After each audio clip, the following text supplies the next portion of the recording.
তার দিলটা মসজিদের সাথে লটকানো, বোঝা গেছে জোরে কোন ঠিক কিনা? এই জন্য নামাজের পাবন্দি করবেন নি। এরপরে রাজুলানে ফিল্লাহ, দুই ব্যক্তি আল্লাহর রাস্তে ভালোবাসা করছে। আল্লাহর রাস্তে আমি হুজুরের ভালো পাই, হুজুরে আমার আল্লাহর রাস্তে ভালো পা।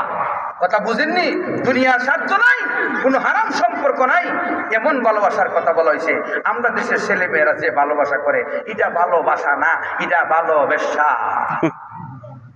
ভালোবাসা কথা কয় না রে, সবাই ঠিক না, কারণ কিছু আছে রুগী। কথা বলছেননি? এরপরে নবীজি বলেন, রাজুলুন তাসাদ্দাকা বিয়ামিনি হাত্তা লা তা'লামা শিমালুহু, ডান হাতে দান করছে, বাম হাতে খবর জানে না, এমন ব্যক্তি। এরপরে রাসূল বলেন, রাজুলুন দাআতহু ইমরাতুন যাতু মানসাবিন ওয়া জামাল, সুন্দরী বংশধারী মহিলা বলছে, তোমার সাথে আমি অবৈধ সম্পর্ক করতে চাই, যৌবনের স্বাদ মিটাইতে চাই। ও বোন, এই কথা কইও না। ইন্নী আখাফুল্লাহ রাব্বাল আলামিন, আমি রব্বুল আলামিন আল্লাহকে ভয় করি। এই কথা বলার কারণে সে গুনাহ যে করলো না, আল্লাহ রাসূল বলে তার আরশের ছায়ার নিচে জায়গা দিব। এই জন্য যারা প্রেম প্রীতি মাত্র প্রাথমিক আর্য গুনাহগাতা হইছে না, এখন আল্লাহ রাস্তে কইয়া দাও তোমার সাথে কোনো সম্পর্ক নাই, ব্লক কইরা দাও, নাম্বারটা মানে নাম্বারই বদলে এলাও। তুমি এই কাজটা কইরা তার সাথে, যে কোনো পুরুষের সাথে, যে কোনো নারীর সাথে গুনার কাছ থেকে যদি বাঁচতে পারো, আল্লাহ রাসূল বলেন তোমাকে জাহান্নামের আগুন থেকে মুক্তি দিবে, হাসরের ময়দানের কষ্ট থেকে মুক্তি দিয়া বিনা হিসাবে আল্লাহর তৈরি আরশের ছায়ার নিচে জায়গা দিয়া জান্নাতি বানায়া দিবে। আলহামদুলিল্লাহ। পারবেননি অবৈধ সম্পর্ক সারতে? পারবেননি? আমি ভাই বোনদেরকে বলে যাবো, আল্লাহর রাস্তায় এগুলো আপনারা আমল করেন। আমল না করলে আর আলোচনা করে এত রাইতে ঘুম ভাঙ্গা লাভ কি? আমি আইসি 173 কিলোমিটার আমার বাড়ির থেকে এই জায়গা, সাধারণ কথা না, অনেক কষ্ট হয়েছে। আইতে যেহেতু আমি একবারে ক্লান্ত, একটু ঘুমাইছি, এরপর একটু আরাম হয়েছে। কথা বুঝেননি আমার? এত কষ্ট করে আপনারা কথা কই, কথা বলার কারণ একটা ওই, আপনারা কি করবেন? আমল করবেন। জোরে কোন ঠিক কিনা?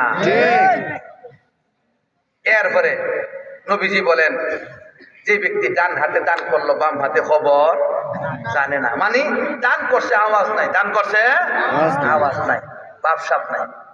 অনেকে গয় আমি আমার নাম ভুলে গেলে, কিছুদিন আগে এক ভিডিওর প্রতি দেখলাম, সুনামগঞ্জের কি সিংহ পুরুষ বড় আলেমদের এক সম্রাট নুরুল ইসলাম খান সাহেব, নব্বরাল্লাহু মারকাদা, নুরুল ইসলাম খান সাহেব আতাল্লাহু হায়াতাহু, হুজুরে কালেকশন করতেছে কোন এলাকাটাতে, হুজুরে দেখেও কালেকশনের মুরব্বী মানুষ, বহুত বড় আলেমে নাহরির, ওনার কালেকশন করতেছে।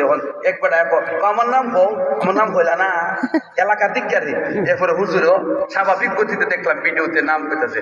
আমি আশ্চর্য হইলাম, মূর্খ মানুষ বুঝে না নাম কোন লাগবো, নাম না কইলে আল্লাহ দেখে না। ডান হাতে দান করে, বাম হাতে খবর জানে না, অত্যাচারিয়া করে না, অহংকার করে না। আবার করতে মাইসিরে জানায় দান করে দিত না, করণ যাইব, অহংকার না থাকলে কোনো অসুবিধা নেই। অহংকারের কথাটা নিষেধ করা হয়েছে, লোক দেখানো কথাটা নিষেধ করা হয়েছে। কথা বুঝেননি? এই ব্যক্তি আরশের ছায়ার নিচে জায়গা পাইব। হুজুর অনেকে তো হুজুর জিনা হয়ে গেছে, গুনাহ হয়ে গেছে জীবনে, ফত্রিশুল লেগেছি, পাও পিছলে অন্যায় করে লাগছি, এখন কিতা করতাম, আমরার ব্যাপারে কিতা? আল্লাহর রাসূল বলে, ওয়ারাজুলুন যাকারাল্লাহ খালিয়া ফাফাজাত আইনাহু, যারা কি জিনা করছে, গুনাহ করছে, ব্যভিচার করছে, অন্যায় করছে, নামাজ ছাড়ছে, রোজা ছাড়ছে, তওবা যদি করে নে, খালেস দিলে তওবা করে, শহীদ তওবা করে নে, আর চোখ থেকে পানি ঝরতে থাকে, অনুশোচনার চোখের পানি ঝরার কারণে আমার আল্লাহ তাকে আরশের ছায়ার নিচে জায়গা করে দিবে। এই জন্য গুনাহ থেকে তওবা করবেন, আল্লাহ তাআলা আরশের ছায়ার নিচে সকলকে জায়গা করে দিন। জোরে বলুন আমিন। হাসরের ময়দানের কষ্ট থেকে মুক্তি দিয়া ডান হাতে আমলনামা দিন, জোরে কোন আমিন। সমস্ত কীট পতঙ্গ, এ গরু বাছুর, এদেরকে যারা যে জুলুম করছিল, জুলুমের বিচার এরারে দিয়া করাইয়া দিব।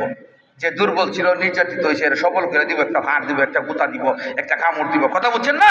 বিচার শেষ হওয়ার পরে আল্লাহ কইব, কোন তুরাবা, তোমরা মাটি হয়ে যাও, সবাই মাটি হয়ে যাইব। জোরে কন্যা সুবহানাল্লাহ।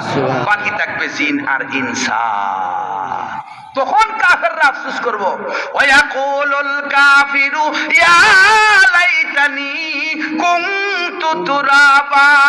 ও আল্লাহ, এই কীট পতঙ্গ, গরু মতো হাইওয়ান জানোয়ারের মতো যদি হাসরের ময়দানে মাটি হয়ে যাইতাম আর জান্নাত জাহান্নামের হিসাব না আসতো কতই না ভালো হইতো। কেরে জিন্দেগি কাটাইছে কুফুরি কইরা, কুফুরি সাইরা নমাজি হন, ইবাদত করেন, রাজি আছেন? ইনশাআল্লাহ। আর জোরে কোন রাজি আছেন? রাজি আছি। আল্লাহ তাআলা সকলকে আমল করার তৌফিক দিন। জোরে বলুন আমিন। ওয়া আখিরু দাওয়ানা আলহামদুলিল্লাহি রাব্বিল আলামিন। এটা কারো বন্ধুর বন্ধু হইলেন